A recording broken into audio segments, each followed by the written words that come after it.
জীবনটা এটা হচ্ছে লালসাময় একটা জীবন, লোভ, মরিচিকা, মায়াজাল। এই মায়াজালে আমরা আটকে আছি, ফলে মৃত্যুর কথা আমরা ভুলে গিয়েছি। পাগলের মতো ছুটছি, আরো টাকা লাগবে, আরো খ্যাতি লাগবে, আরো যশ লাগবে, আরো দাপট লাগবে। আমার এত টাকা দিয়ে কি হবে? এত সম্পদ দিয়ে কি হবে? এত ব্যস্ততা দিয়ে কি হবে? তোমার স্টপ, থামুন, অনেক হয়েছে। আন্না,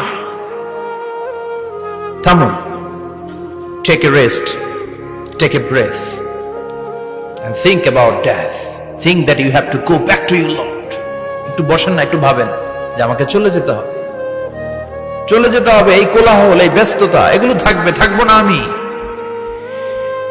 সাইয়েদনা ওমর ফারুক বলেছেন, মুতু ক্বাবলা আন তামুতু, মরার আগে একবার মরো। হাসিবু ক্বাবলা আন তুহাসাবু আলাইকুম, তোমার হিসাব নেওয়ার আগে তুমি একবার নিজের হিসাবটা করো না। কাগজ বের করে একটু লিখো না কি কি ভালো কাজ করছিলা, যেগুলো দিয়ে নাজাতের ওসিলা হতে পারে। 1 2 3, আর কি কি আকাম কুকাম করছো দেখো না, লিখে দেখো তোমার অবস্থাটা কি। মরার আগে একবার মরো। মরার আগে খাটের মধ্যে শুয়ে শটান করে চোখ বন্ধ করে একবার মরার ভান করে দেখেন কেমন লাগে। চোখটা বন্ধ করেন আর ভাবেন আপনি নাই, কি কি হতে পারে ভাবেন।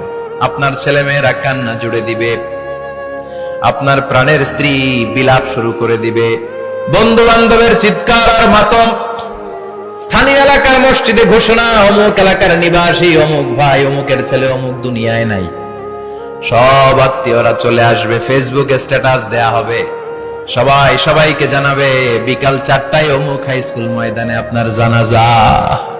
ছুটে আসবে, সবাই ছুটে আসবে আপনাকে শেষ বিদায় দিতে, গুড বাই জানানোর জন্য, আল ওয়াদা, বিদায় জানাতে আসবে সবাই। 4 তাকবীর দিয়ে আপনার জানাজা হবে, অশ্রুসিক্ত জানাজায় আপনার বিদায় হবে। কাঠের খাটিয়ার মধ্যে করে কাঁধে তুলে আপনার কবরে নেওয়া হবে। আগে থেকে খুঁড়ে রাখা কবরটার মধ্যে আপনারে বিছিয়ে দেয়া হবে। বাঁশের কচি দিয়ে তার উপরে মাটির চাপা দিয়ে সব চলে যাবে। ভাবেন না একবার চোখ বন্ধ করে, this is the circle of life, this is the nature of life. এটা সবার হবে, আমার হবে, আপনার হবে। এত মায়া, এত ভালোবাসা কই যাবে? কেউ থাকবে না, সবাই আপনার অন্ধকার কবরে রেখে দিয়ে চলে আসবে। উপরে বাঁশের কঞ্চি, তার উপরে মাটির চাপা, অন্ধকার আর অন্ধকার। এই অন্ধকার যেন শেষ হতে চায় না, শুধুই অন্ধকার, ঠিক কিনা? এজন্য আমাদের চলে যেতে হবে। দাদা গেল, চাচা গেল, মামা গেল, আমাদেরকেও যেতে হবে, জোরে কোন ঠিক কিনা? একদিন মাটির ভেতরে হবে ঘরে মন আমার, কেন বন্ধ দালান ঘর, প্রাণ পাখি উড়ে যাবে পিঞ্জর ছেড়ে।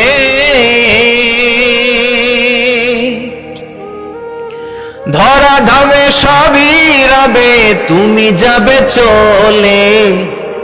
বন্ধু বান্ধব যত, মাতা পিতা যারা সুত, সবই হবে তোমার পরে। মন আমার কেন বন্ধ দালান ঘর, একদিন মাটির ভেতরে হবে ঘরে মন আমার, কেন বন্ধ দালান ঘর, ঠিক কিনা? সব করে থাকবে, চলে যেতে হবে আমাদেরকে। এজন্য আখিরাতের কথা যেন আমাদের স্মরণ হয়। বিষ্ণু বলতেন, নাহাইতুকুম আন জিয়ারাতিল কুবুর, আমি তোমাদেরকে কবর জিয়ারত করতে আগে নিষেধ করতাম, কিন্তু এখন নিষেধাজ্ঞা প্রত্যাহার করে নিলাম। এখন সব সময় তোমরা কবরের সামনে যাবা আর জিয়ারত করবা। কবরস্থানে জানতো